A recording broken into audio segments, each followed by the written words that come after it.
Ei, manas! E esse é mais um episódio do nosso podcast. E agora, mana? E eu sou a Liana. E eu sou a Toranja. São as melhores amigas da internet. Te damos conselhos que você não pediu. E ninguém pediu. E hoje o episódio é Virando Mocinha.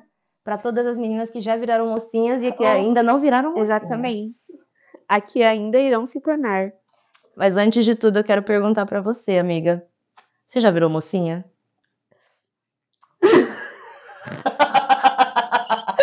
Ai, amiga, você faz umas perguntas. É muito íntima, desculpa, a gente não tem intimidade ainda suficiente no podcast para falar sobre virar mocinha. Eu sou tão nova, sabe? Eu sou tão nova ainda. Minha mãe falou que um dia eu vou virar mocinha. Sou tão inexperiente ainda.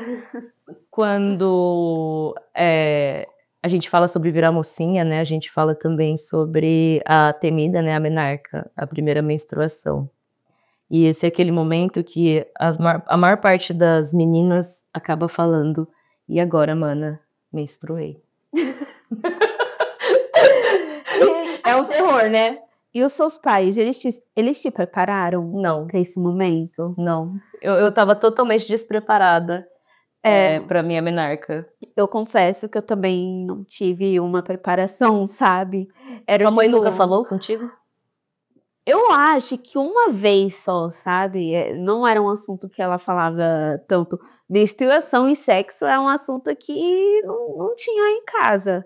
Eu tinha que aprender na escola mesmo.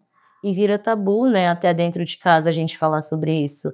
Porque eu virar mocinha, pra gente que é garota, que é menina, que é bonequinha, virar mocinha é quando você menstrua e começa a ter toda aquela observação, né? Você começa a entrar no male gaze, né? Que é o olhar do homem, você começa a virar um desejo, né? Um desejo sexual. Fica muito mais escancarado, né? E a mudança também de comportamento de toda a família, né? Pô, ai, nossa, fulana virou mocinha, sabe? Nossa, parabéns pelo quê? A gente odeia quem recebe parabéns por menstruar. Por quê? Assim, obrigada, eu tô vivendo o pior momento da minha vida desde o momento que eu nasci. Que eu acho que é um momento que a gente sabe que tudo mudou, sabe? Acho que é um momento que a gente pensa que a nossa paz não era tanto assim também, né? Porque não é porque éramos crianças que a gente também tinha a liberdade de fato ser criança. A gente tinha que ser criança, mas de uma certa forma, né? Toda menina, ela, mesmo criança, a gente sabe a diferença entre uma criação de uma menina e de um menino quando a gente vai na praia e o menino pode nadar pelado e a menina tem que estar de biquíni já. Por que as meninas não podem nadar pelada quando criança? E se uma mãe leva uma filha pelada na praia, ela leva a bronca das outras mães. E às vezes é aquela hiperproteção, né? Aquela super preocupação, porque as mulheres sabem como os homens veem outras mulheres, isso que é triste. Exatamente, sabe? Já protegendo aquela filha desse olhar maldoso, né? Que infelizmente é naturalizado, né? Para homens ter esse olhar, mesmo que seja uma criança, de certa forma ainda é naturalizado. Então, se uma menina estiver nadando pelada, as pessoas ainda vão ficar muito mais, nossa, cuidado! Sim. Não é aquele pensamento tipo, você não deveria estar fazendo isso, você não deveria pensar isso de uma criança, de uma mulher, né? Uhum. E também coisa simples, né? Tipo, o que a gente pode brincar? Que tem que ser boneca, tem que ser fogão, cozinha, geladeira. Eu tinha um fogãozinho, eu amava, adorava, mas eu não podia brincar de outras coisas também. Eu só brincava de carrinho quando eu ia na casa do meu primo. Ah, eu também tinha meio que essa divisão, então, do que você podia brincar e do que não. Como se vestir também, como se comportar, como sentar. Mas eu acho também que em casas que tem religiões, assim, que já a mulher, né, a mãe, ela já se adequa, né, à forma como tem que ser uma mulher, como tem que se vestir uma mulher, toda aquela expectativa, né, e ela acaba refletindo isso também nas crianças, que às vezes não tem nenhuma ideia do que elas querem ser, ou do que elas são, do que elas gostam, mas as famílias já começam a colocar, você tem que ser desse jeito, menino usa rosa, Meninos azul. Porque assim, é você tomar pra si a cor e mandar o que cada um tem que usar e tem que vestir, tem que ser. E falando, né, sobre isso de virar mocinha, você sabia que quando eu menstruei a primeira vez, eu não sabia que era sangue? É sério? Eu achei que era bosta. Nossa, amiga, meus pêsames. Eu era tão burrinha, que eu achei que eu tinha feito cocô na calça. Que tinha tanto sangue. Assim, né? Eu aviso pro pessoal aí que não sabia que hoje a gente ia falar de coisa de mulher. Então, coisa de mulher sangra muito. E quando sangrou, né, na menarca, não veio um pouquinho, veio muito. Então eu assustei, eu chorava. Eu achei que eu tava morrendo. Gritei pra minha mãe, ainda bem que nessa época eu estava morando com a minha mãe. E ela falou, boba, é só menstruação, é só menarca. E eu assim, ai, meu Deus do céu, menarca, o que aconteceu comigo? Eu tava dormindo e de repente as meninas nem toda. E de repente eu me caguei. Eu achei que eu tinha me cagado toda. Ai, Na hora, assim, sabe, não caiu a ficha. Não caiu a ficha. Eu acho que as meninas, a gente tem essa coisa, né, de às vezes não cai a ficha na hora. Você entendeu naquele momento que você tinha menstruado e sua vida ia ser aquilo pro resto da sua vida? Eu não lembro, sabe, de como foi a minha primeira menstruação. Mas meio que eu tava preparada. Mas o preparo que eu tive foi educação sexual na escola, filmes, porque, cara, é muito importante ter isso em filme, em série, porque acho que foi uma das coisas que mais me preparou. E eu lembro que uma prima minha, que era adulta, ela teve uma conversa, sabe? Vamos conversar sobre isso. Que bom, que bom! E daí eu fiquei tipo, nossa, que legal. Eu já sei, né? Aprendi nos filmes, na escola, mas tudo bem, vai e fala. Porque a minha mãe não tinha essa conversa comigo, sabe? Acho que ela nem entendia que era importante dessa conversa. Isso que somente há 2 filhas, né? Por parte da minha mãe, eu sou mais velha, né? E aí tem a Melissa, que é a mais nova. Você também, né, amiga? Sim, tem É, duas mais novas. velha.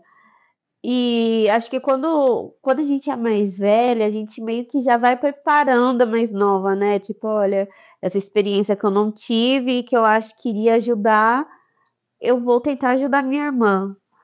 Não, quando as minhas irmãs começaram a ir pra escola sozinhas, nosso maior medo era elas sofrerem assédio ou serem sequestradas. Eu e minha mãe, a gente tinha esse medo real delas serem sequestradas, porque quando a gente morava no Japão, era muito comum, assim, a gente ouvir histórias de crianças sequestradas por pedófilos, sabe? Uhum. São casos, assim, a maior parte dos casos de sequestro são relacionados a esse tipo de situação. Crianças sequestradas pra, tipo, pedofilia, tráfico humano, sabe? E isso aterrorizava a gente. Então, quando as minhas irmãs começaram a ir sozinhas pra escola, a minha mãe preparou elas assim, fez todo o trajeto. Ao longo do caminho ia mostrando onde era seguro pra elas pedirem socorro. Então, assim, olha só que louco, né? Quantas meninas você conhece que viveram isso quando começaram a sair sozinhos, né? Sim. É muito difícil, é um tratamento totalmente diferente que a gente dá para essas meninas que vão virando mocinhas e para os meninos que vão virando... Meninos, garotos? Como é que a gente chama? Nem tem termo, né? Eu acho que... Na verdade, acho que continuam meninos, né? Continuam meninos até... Meninos até falecer. E quando a gente, né, tem essas experiências, né, não sei se você consegue se lembrar, eu acho que, sei lá, se eu fosse mandar um comentário, uma dúvida, eu ia falar assim, e agora, mana, sofri um assédio. O que eu faço? Meu primeiro assédio. Eu acho que todo assédio em si, quando a gente passa, a gente meio que fica com ponto de interrogação gigante na cabeça, né? Tipo, o que tá acontecendo? Será que é isso mesmo que tô pensando? E quando é o primeiro, então, eu não sei pra você, mas pra mim demorou muitos anos pra eu entender de fato que eu sofri um assédio quando eu era criança. Qual idade? Eu não lembro exatamente, mas era em torno dos 8, 10 anos, sabe? Nossa, 3º ano, 4º ano, assim, né? Criança. E o pior foi na igreja. Na igreja? Foi quem? Para. Porque O advogado não liberou falar, né, amiga? foi um familiar. Passada! Até estourei o microfone aqui. Passada! O Caraca. meu primeiro assédio eu sofri de um familiar na igreja. Com um lugar muito seguro, um lugar gostoso. Sim. Mas você chegou a seguir? Na época você entendeu? O que você fez? Não contou pra ninguém? Eu lembro que quando tava acontecendo, eu senti um medo muito grande. Tipo, aquele pânico, tipo, o que tá acontecendo? Alguma coisa errada está acontecendo. Eu tenho que sair, socorro. Só que era Nossa. muito mais confuso porque era uma pessoa que eu confiava, que eu gostava. E daí a sua cabeça fica tipo, mas essa pessoa, eu gosto dessa pessoa e ela tá fazendo isso, tipo, o que eu faço agora? Eu corro, isso é loucura da minha cabeça. Ainda mais no lugar que eu tava, né? Tipo, ninguém vai imaginar que, tipo, na minha cabeça, na minha infância, e daí já primeiro um lugar seguro. Eu gostava de estar lá. E aquilo aconteceu lá. Eu só lembro que eu congelei de certa forma. E na primeira baixa que eu tive, eu falei, vou pro banheiro. E daí, sumi, sabe? Mas demorou, tipo, 22 anos pra eu entender que aquilo que aconteceu há mais de 10 anos atrás foi um assédio. E um assédio que gera um trauma, né? Porque você vê, toda vez que a gente sofre uma violência sexual, como mulher, uma parte da gente morre, eu acho, quando a gente é criança, sabe? Porque quando você é criança, você vive num mundo de faz de conta, você vive no mundo da imaginação. E no mundo da imaginação não existe lugar para violência, assim, né? Então, é doloroso, é um trauma mesmo que você leva pro resto da vida.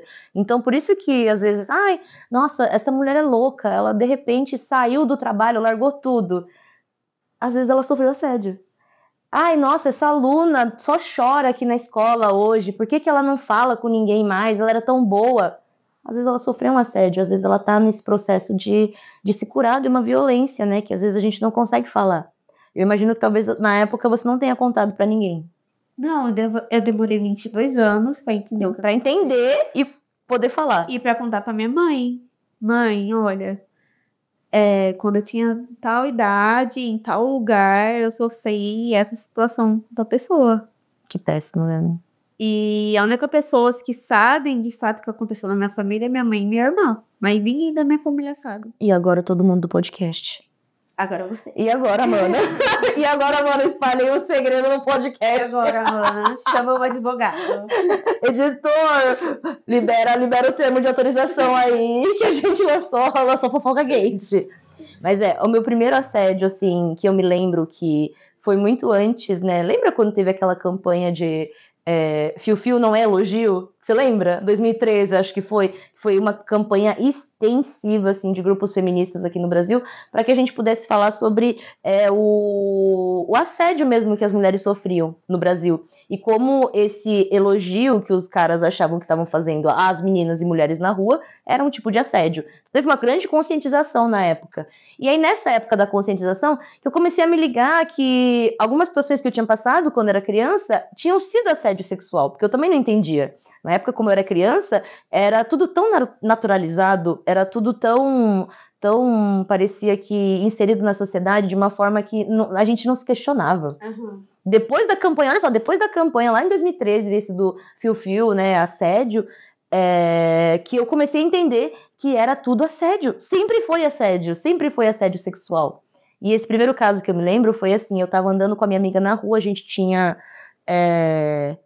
11, 12 anos, era muito nova, tava vestida como criança, sabe? Tava até de aquela, antigamente a gente usava calça pula brejo, né, que era uma legging de jeans, assim, meio comprida, uma calça capri. Antigamente usava umas roupas assim, é bem feio. Eu não tava adultizada, né? Eu não tava adultizada. Eu tava assim, ó, parecendo um menino que ia pra uma house. E ainda assim, às vezes você fala, né? Nunca é culpa da mulher, nunca é culpa da roupa. Porque nessa idade, com essa roupa, assim, parecendo um menino, eu tava até de boné nesse dia, eu sofri assédio com a minha amiga. Foi um assédio que era assim, pessoas que estavam dirigindo, eram 2 caras num carro. A gente era criança, tava andando na rua, eles passaram, buzinaram, falaram gostosa. Gostosa. Na hora eu fiquei tão... Né? Imagina, 2 crianças na rua, na hora que o carro virou, a gente gritou e saiu correndo. A gente não sabia o que ia acontecer com a gente, né? Provavelmente eram 2 adultos. Mas é muito pesado isso mesmo, né? De assédio. E quando a gente fala de assédio, a gente também fala de outras coisas que acontecem quando a gente é criança. Até mesmo aquela cobrança, né, estética que a gente passa. Você tinha essa cobrança de se vestir mais como uma mocinha? Foi depois da minha primeira menstruação, eu tive que começar a usar salto. Gente, eu tenho um calo no meu pé aqui até hoje, e eu tô me zoando. Mas foi por conta que eu tinha que usar salto. Como Nem assim? tinha tamanho direito e já tinha que usar salto. Quando você começou a usar salto? Acho que com 10 anos. Nossa! Aham. Não, eu não comecei com 10 anos, não. Hoje em dia eu não uso de forma alguma, não tem nem como. Mas, nossa, eu usava muito salto. Só eu saía de salto. Só usava tênis pra... Gente, eu não consigo nem imaginar uma criança de 10 anos usando salto. Pra mim é tão absurdo, assim, né? Tão fora do desenvolvimento, né? Até do pé. Pode até afetar, né? O desenvolvimento do crescimento do pé. Aqui, amiga, meu colinho. Pra quem tá só ouvindo e não tá vendo o vídeo, gente, é o calo mais feio que eu já vi na minha vida. Desculpa, é o calo mais feio que eu já vi na minha vida. O pé dela é horroroso, não vale um centavo. Gente, não tentem comprar. Já pagaram. Advogado não tá liberado ainda. Pro próximo episódio a gente fala de venderias, coisas. Venderias online, aquilo que não venderias pessoalmente. Quase consegui agora. Tá Voltando. É pra dar uma leveza, né? É um tema difícil, gente. Virar mocinha, na maior parte das vezes, é um trauma pra muitas meninas. Então, vamos tentar levar de uma forma leve, né? Tem alguma coisa boa? Caraca, amiga, nenhuma! Não, mas é sério, sem brincadeira, eu não sei qual é o lado positivo de virar mocinha.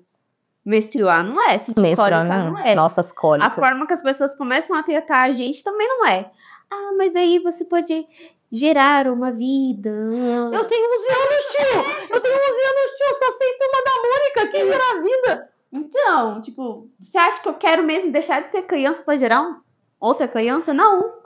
Pra começar, né? Criança cuidando de criança. É, exatamente. Você viveu esse momento, você teve esse momento da sua vida em que você, criança, tinha que cuidar de alguém, de outra criança mais nova. Minhas irmãs, né? Porque eu pra minha irmã do meio, a gente tem 8 anos de diferença, e pra mais nova, 11. Então, quando a minha mais nova era bebê de colo, eu já era bem grande, mas as pessoas eram muito sem noção, porque elas falavam, nossa, é sua filha? Gente, eu tinha 11 anos, as pessoas não têm noção. Eu falava assim, gente, que isso? Gravidez na infância? Que crime foi esse se eu tivesse uma filha de 1 ano?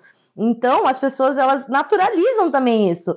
Mas eu acho que não é só criança cuidando de criança. É menina cuidando de irmão, sendo responsável pela família. Meninas, não são nem mulheres, são meninas. Sim. A minha mãe, ela sempre foi dona de casa, né? Então, ela sempre esteve presente ali na minha criação, da minha irmã. Mas eu já fui babá criança mesmo. Cuidando de criança mais nova, já era babá.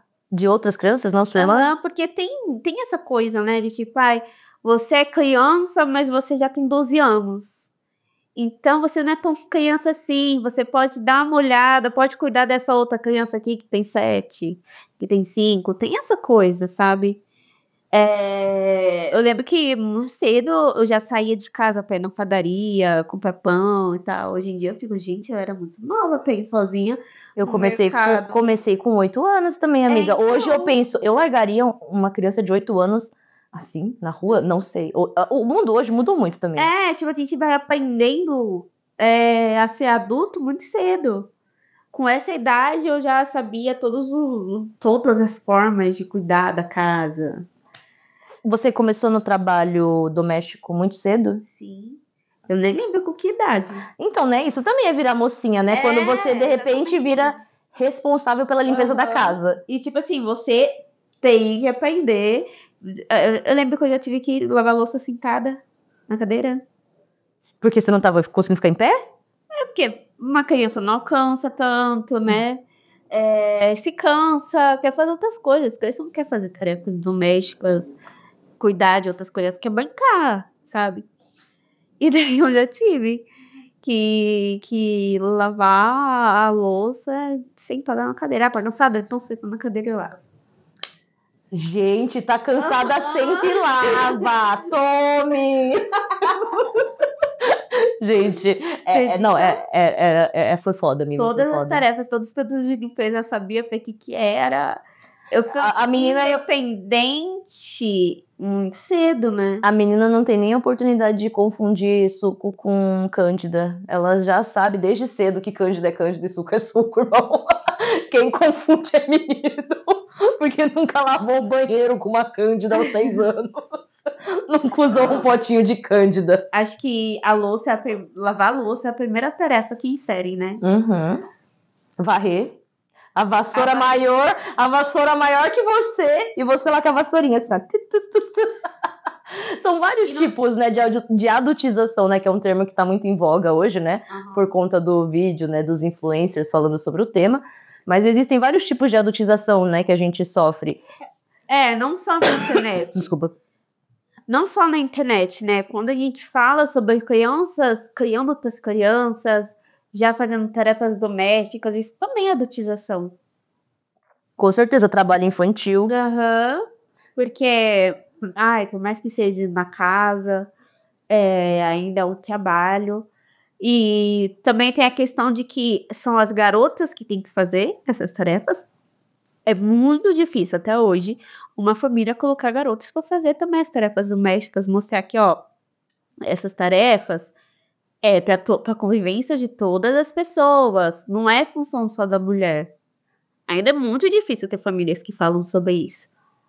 E essa questão da divisão de tarefas, ela influencia diretamente na saúde mental, né, que a gente fala dos fardos invisíveis, começa muito cedo. Eu acho que é por isso que é tão importante a gente falar sobre esses temas, porque são meninas, são famílias, mulheres que estão criando essa nova geração, e às vezes a gente não se dá conta do quanto a gente ainda carrega todas essas ideias antiquadas, né, sobre o que é ser uma menina, sobre o que é ser um garoto, sobre o que é crescer, sobre o que é se tornar adulto.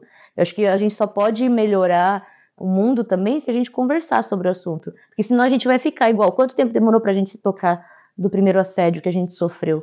Quanto tempo demorou pra gente se entender como mulher? Quanto tempo demorou pra gente se entender como uma pessoa que faz parte do mundo e não só deve receber ordens? Eu acho que tudo isso, né, vai sendo incutido na nossa cabeça. E virar mocinha faz parte disso tudo, né? Principalmente virar mocinha, né? Eu acho que é a primeira reviravolta da vida, né? Porque as pessoas param de tratar como criança. Tem brincadeiras que você fazia que você não pode mais fazer porque você virou mocinha. Você não é mais criança agora. Por mais que você tenha menstruado, sei lá, com 9, 10, 11 anos. Não, mas agora você menstrua, então você não é mais criança. Agora você é pré-adolescente, né? Agora você tem novas responsabilidades. Acho que antes mesmo de eu menstruar, eu já tinha responsabilidades. Até mesmo, não sei, o que parece pra mim é como eles usam esse termo como uma forma de já adultizar uma criança, né? Não importando se ela tem menos de 10 anos. Você diz o termo pré-adolescente, né? Pré-adolescente, adolescente. É você começar a menstruar que a adultização já começa de alguma forma. Com certeza, e às vezes até antes de menstruar, né? Porque dos números de abuso que a gente tem no Brasil, né, a maior parte acontece antes das meninas menstruarem, quando elas são bem menores. A gente falou de vários temas hoje, né, no nosso episódio, todos relacionados, obviamente, ao virar mocinha, mas eu ia agradecer muito, sabe, se quando eu tivesse mais novinha, assim, alguém tivesse falado a real, assim, do que era virar mocinha, eu acho que eu ia ficar bem feliz. Acho que isso que a gente tá falando é importante e vai chegar nas meninas certas que precisam ouvir. ou até mesmo em meninos, né, que queiram entender um pouquinho mais e queiram realmente fazer um mundo melhor, que eu acho que é o que a gente também busca aqui, né. Porque por mais que a gente esteja falando sobre meninas, garotas, mulheres, serve para homens também, porque eles fazem parte disso, eles têm uma presença na nossa vivência, então, para que a atitude que os homens tenham mudem, sabe, que os futuros homens venham já com uma certa consciência de como tratar uma garota, tratar uma menina, uma mulher, né. E como é importante, acho que muita coisa muda quando adultos conversam com as crianças sobre esses assuntos, que por mais que sejam assuntos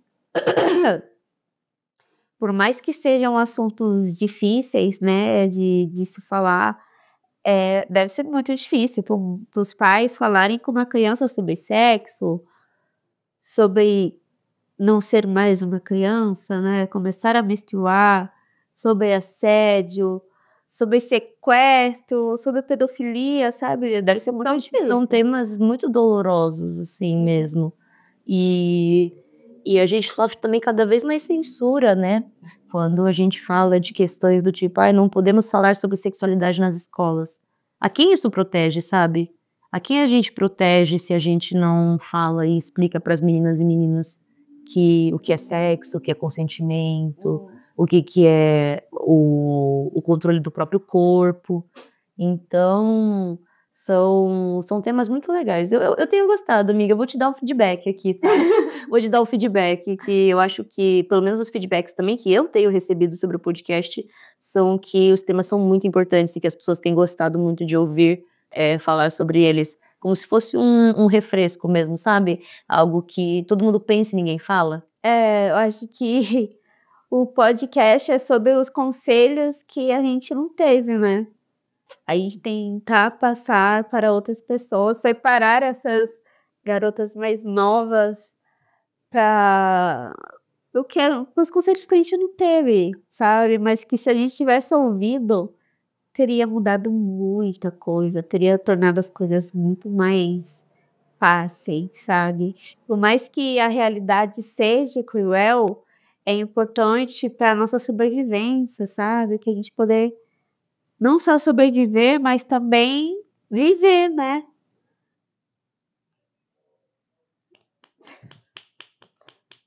Pra quem tá só ouvindo o podcast, tô fazendo minhas palmas silenciosas pra não estourar o áudio, que são vários clap, clap, clap, clap, clap aqui com o meu dedo, em homenagem à minha grande amiga Toranja aqui, que conseguimos gravar o nosso 3º episódio.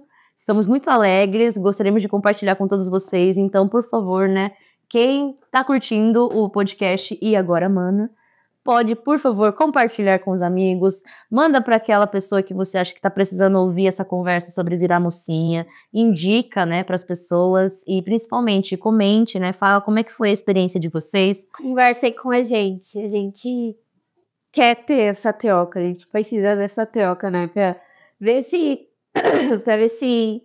essas conversas que a gente estamos tendo, né, esse momento faz sentido não só pra gente, mas ter outras pessoas também. Sim, Então, deem um feedback. Até porque no próximo episódio a gente vai ter uma novidade que são os pedidos de conselhos. A gente tá pedindo nas caixinhas, nos nossos Instagrams, qualquer pedido de conselho. Vocês precisam de ajuda com namoro, trabalho, carreira, relações com a família, filhos, todas as ideias, todos os conselhos que vocês precisam ter, por favor, mandem pra gente nas nossas caixinhas que a gente vai abrindo durante a semana no @nakamuraliana e no Toranja Mecânica. Vocês podem mandar os pedidos de conselhos nos nossos Instagrams. Durante essa próxima semana a gente vai estar fazendo abertura de caixinha para vocês mandarem. Não esqueçam de mandar. Pensa assim, o que tá assim incomodando vocês, atrapalhando, fazendo vocês ficarem na dúvida. Manda pra gente que a gente vai só comentar com conhecimento zero sobre o assunto, mas muita vontade de fazer aquilo que é de coração pra vocês. Então, assim, é isso, amiga. Podem mandar o textão, gente. Pode mandar o textão desde que caiba no episódio. Assim, também não vai contar a história da vida toda que eu não vou ler. Manda só a dúvida mesmo, gente, por favor. E pra finalizar, claro, um brinde. Um brinde no final, que afinal, o final é o final. Santé.